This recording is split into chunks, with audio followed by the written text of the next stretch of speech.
what is it, Tuesday? Man, super busy day.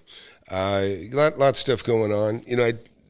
People that are interested, I buy and sell real estate. I have about 200,000 square feet, and always rehabbing, revamping, buying, refurbishing, reselling.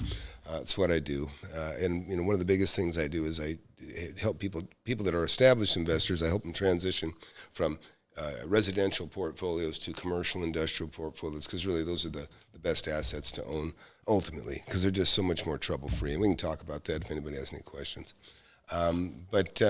So today, I had a couple things kind of interesting today. I have a big, huge carport. That's a couple of them actually that are all wood. I did them all nice and wood. I think they're pine, and other ones are cedar. That you kind of see up open beam, kind of like a log cabin kind of look. And we lacquered that stuff about 30 years ago. And so now taking that stuff off and stripping that, it's been a bitch. And I'm going to show you a video of that. Also, I made I'm doing one of the remodels that I'm doing on one of my rental properties. I kind of did a high-end remodel, and put in this quartzite. If you're not familiar with quartzite's harder than marble. It's probably one of the best countertops you could have is quartzite. And people think quartz is real rock. Quartz is manufactured. Quartzite is actually the real thing. But the stuff is beautiful, and that's what I'm putting in this other house right now. And I took a run out to the fabricator of the quartzite because I wanted to make sure, when you have panels, these panels, these ones are 70 by 130, 70 by 148. And so these slabs are $3,600 a piece. And so you got to optimize the panel, and you got to really think about your cuts for two reasons. Just like, you optimize panels when you're cutting up plywood if you're a cabinet maker or whatever you cut up. Hey, Carl. You'll like this, Carl. So one of the things, you optimize panels. So in other words, like if you have and I can even show you, let me see if I can do it on the iPad. You optimize your material because, you'll see what I'm talking about in a minute, because it makes a world of difference. Oh, good. It looks like it's already up. There we go.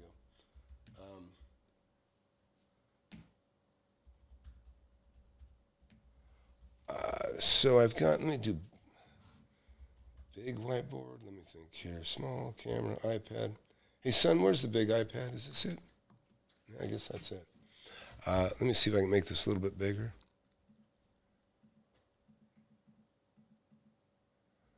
That looks like it. So I got my iPad here. So I'm going to show you this. I'll get rid of the QR code.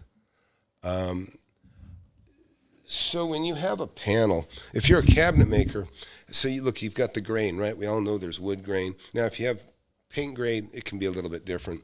But, you've got a, let's see.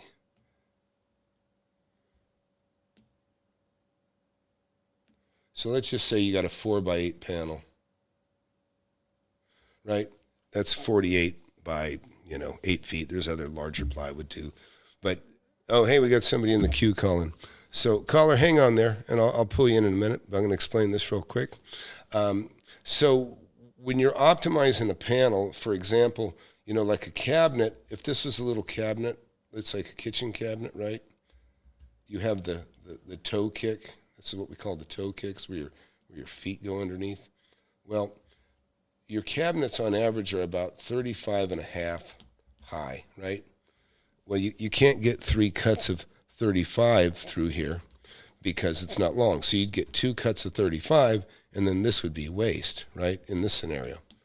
So what us cabinet guys do to save money, the ones that can save money this way, is we would make this, say, 30 inches or 31 inches, and then that way you can get 3 pieces 31.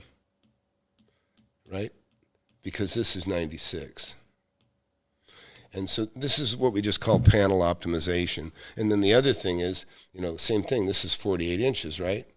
So we cut this, we don't cut it down the center, but we'll do 2 cuts right next to each other. So that this piece gets cut in half, and then these are like 23 1/4.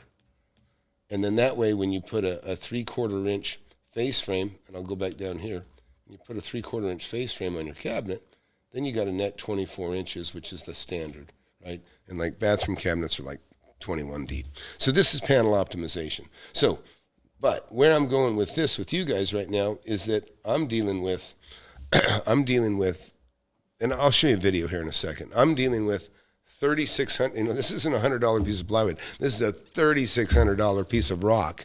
And so, the way this rock is, when they cut the rock, there's a block. They cut these stones out of the. You guys should see the video. I did a video. I took you guys out to a quarry before, but when you go out there, basically they're taking a chunk of rock out of the ground. And this thing could be 10 feet by 20 feet, just massive, and then by 5 feet wide, right? And then they're cutting these 1 1/4 slices out of it. Okay, so then you got to understand though, this material, if you're looking at it on the side view, it's veined, right? It's got these veins in it, just kind of like wood has, it has these veins. And so what happens is, when you cut this stuff up, when you cut this stuff into pieces, you want to make sure that if you put these together like on a counter where you got to put one next to the other, you want these lines to line up as best you can. Well, so the kind of the challenge you have with this rock in this case that I have is that the color of the panel is kind of like this. So we'll just talk about the design of the panel, and you'll see it in a second. So you got lines, okay, that's fine. These are lines, but then we've got this dark area that's kind of like this, right? It's kind of dark. Okay, so now if you splice 2 pieces together, what can potentially happen is, let me see, what can potentially,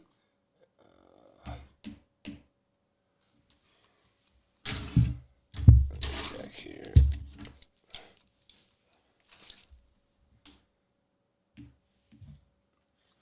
What can potentially happen is you can have a piece like this and a piece like this, right? Well, if they're a mirror image cut, then what happens is the rock came out of the same lot, right? If you ever done tile, you kind of get stuff out of the same lot. And then this one is a mirror image, so right? So you got this dark area, that's a mirror image, right? You open it up, it's a mirror image. Now, when they cut this, so when they cut these 2 slices out, what they did is they took these 2 pieces and they opened them up like this. And then they polished this side and this side, which is what made them a mirror image. Now, and it doesn't really matter that much, but it just makes you have to think about what you're doing. Now, if they cut these out, side by side, like this, out of the ground, and then what they did is they broke them apart. So you got one here and you got one here. And if they polished this side and this side, well, now it's not a mirror image. They're exactly the same. So they'd be looking the same. Like if you look back over here, rather than look like that, it would look more like, it wouldn't be a mirror image, but it would be, it would look like the same piece almost. So anyways, I'll get into that. I'm going to show you guys now. I'll jump over and I'll show you this quick little video. And I got a couple things I can show you here. Let me pile this off.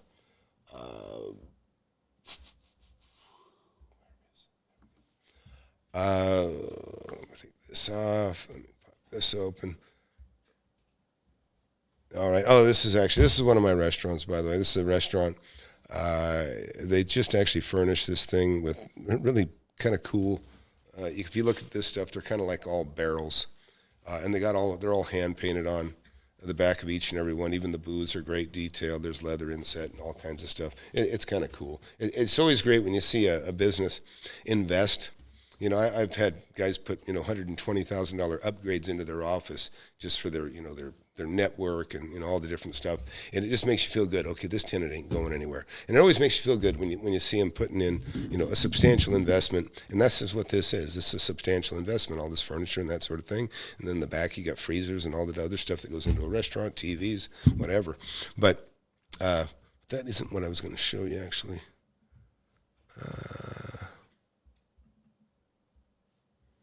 Did I take a video here? What is going on here? Okay, maybe. Oh, all right, so check this out. Oh, this is a raccoon in the backyard here. I told you I have like a wildlife sanctuary here. In fact, I woke up in the middle of the night last night, and it was funny because, I've got to show you this. So I hear these noises on the roof. I'm like, what is going on? And what I found was I could see I have these lights on the top of my property, and I could see the silhouette of these raccoons walking. I could see it out in the yard. I could see their silhouette. And let's see if I can show you.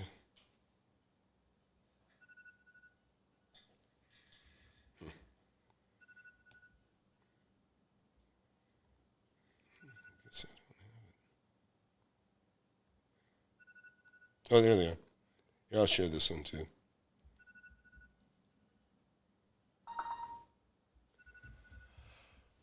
Oh, where'd it go? All right. And there's the barn find, by the way. I haven't showed you this. This is a 1965 my barn find. Truck. Just had these new rims put on, 1965. Thing only has 84,000 miles on it. Anyways, I just had the new windshield put in. It was kind of fogged. But anyhow, you'll see this improve a little bit over time.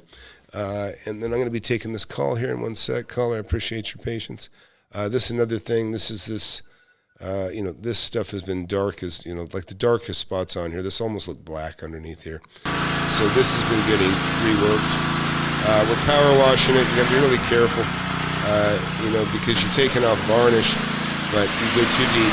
You'll see near the end of this video, you end up, it looks like you're kind of creating sawdust, because you're just kind of power washing it right off. Take a look down here. So you can see that consistency. I'll pick some up here. And you can see it's kind of varnish and sawdust. A little bit of wood and varnish. So here we go. This is what I was going to show you next. So let me I'll just narrate this rather than you hear this. This is a video that you'll see coming up. So, hey, Carl. Anyways, yeah, I wish it was more of a mess. It's not much of a mess here. We're starting to see some people have trouble. Let me get this caller real quick here. Hey, caller, what's up? Hello? Hey, what's up, Tom? Yeah, who's this? Can you hear me, man? Yeah, I hear you well. My name's Zach. Awesome. Yeah, I wanted to ask a question about commercial real estate. I operate primarily in residential stuff. Okay. And I got these leads that I really just don't understand what the value is here. The 5-acre commercial lot in town with 300 feet of road frontage. Then around it is seemingly just parking lot and a cement, place for construction equipment. What's kind of your thoughts on valuing something like that? Like, what is it worth? Do you find the there's a lot of variables there. No. So look, you can have a fine piece of commercial property. It could be. It can be anywhere from if it's kind of rural, it could be $100,000 an acre. If it's downtown, it could be $4 million for 1 acre. It's all over the place. It just depends. I'll show you. I'm bringing up the screen here. Let me show you a property I paid. I bought a property. What did I pay? I paid I want to say I paid $2.4 million for it. This is only about 3 years ago. Let me see. But I'll show you some of the pluses on this property. I've since flipped it. Let me show you.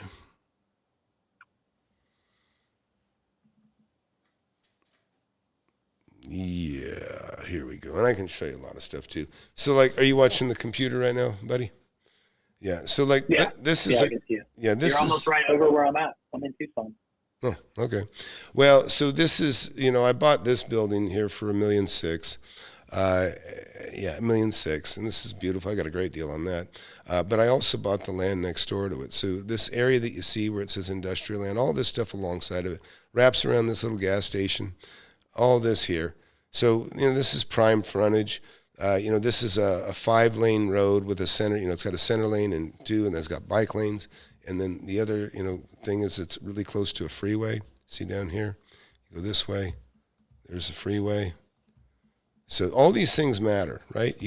When you have a warehouse, particularly, or commercial property, you got to have density around it. So we got apartment buildings. This is a very, very populated area and heavy thoroughfare, and it's that traffic is what makes it worth money.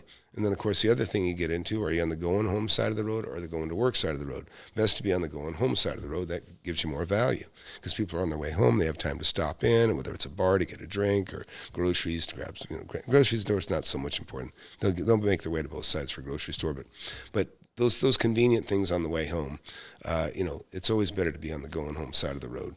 Exception to that would be like a Starbucks, or because you're going to work, you're grabbing coffee in the morning, that sort of thing.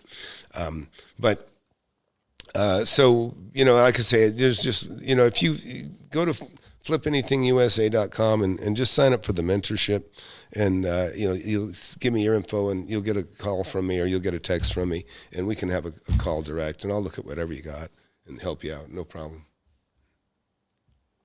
Okay. Right. But yeah, so did you say you're in Texas? Tucson. Oh, Tucson. Okay. But so what was your main question? Well, just kind of understanding like the differences when it comes to commercial stuff. And like what I'm doing right now, typically it's just wholesaling residential stuff, and I want to wholesale the commercial stuff. Dude, man, don't wholesale. Just buy. Just buy and flip. There's just not enough money in wholesaling. I mean, as soon as you make enough money that, if you have $100,000, you shouldn't be wholesaling anymore. You can be, you can make some real money. I mean, I don't know. Hey, that's cool. Yeah. But there's money in everything. I buy, like I say, these are all property. Everything you see in this screen, I bought. But what I want to say is, I'll give you an example on. Let's talk about residential. So, like, I'm going to show you some. These are residential properties that I bought all along this thoroughfare. And originally, I thought I'm going to knock these down and put some offices in. I have a restaurant here I bought as well. Restaurant, lot, house. I own like 4 houses in a row. Both. Oh, okay. Oh, yeah, and I'm going to have to, I got a hard break I got to get. But anyways, my point is I already owned industrial, commercial, all kinds of stuff right on the street. And then, I built this office building you see right here. Well, what happened was this area became so valuable residentially that these properties are worth more as residences than offices, and this is one of the variables a lot of people don't get. When you have residential property, isn't driven by the income that it makes, right? Commercial, industrial, office, that value is determined by the cap rate that it brings you. Houses, that's not how it is. Houses, it's how bad you want to live there. If it's near your kids, if it's near the school you want, the neighborhood you want, whatever. So that's what happened. Is this is a very good area, and so these houses, for commercial, maybe the houses at the time were worth about $250 a foot, but as residences they're worth $300 to $400 a foot. So it no longer became viable for me to convert these to office, because they were worth more just as they were as residences, So it's just something to consider. But yeah, listen, if you don't have my book, get my book and go sign up for the mentorship. And I'd love to talk to you, Zach, and I'll help you all I can. Anyways, and hey, Russ, good to see you in here, buddy. But I got a 6 o'clock, so I got to get out of here in 7 minutes, and I got to be somewhere. So I am going to cut out of here. But thanks for watching. Listen, I'll come back and I'll share this with you.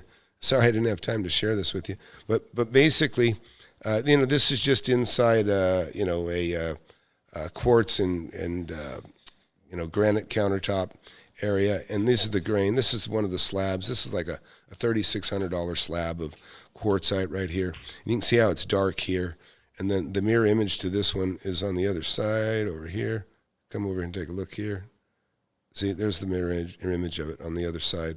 They're kind of leaning against each other where you see the blue and the blue. So it's very critical as you cut these pieces, and that's what the whole, Russ, if you just got in here, I was kind of going over panel optimization, so that you can utilize the cuts, get the most out of the panel, but also make sure that your grain matches. And so that's kind of what this is about. And I'll show you guys in detail this on class. In fact, these will be installing this week, and you guys will see a nice video if you want to learn a little about countertops, rock countertops, and but that's it. So hey, thanks everybody. Sorry, I got to run out of here. I got somewhere to be, and I look forward to talking to you and seeing you guys soon. Bye. And listen, time is on a mission to eliminate all of the snake oil and the fake gurus that fake y'all. He'll show you how to build an empire, starting with nothing but a desire. All you really need is a good mentor, not a used car bullshit. With time, you'll learn to crush it. Investing like Warren Buffett. With real estate, you cannot procrastinate. Everyone who hesitates is left at the starting gate. Hey, yo, so don't delay and join today. The mentorship and flip anything. USA, go. It's the best thing I ever did.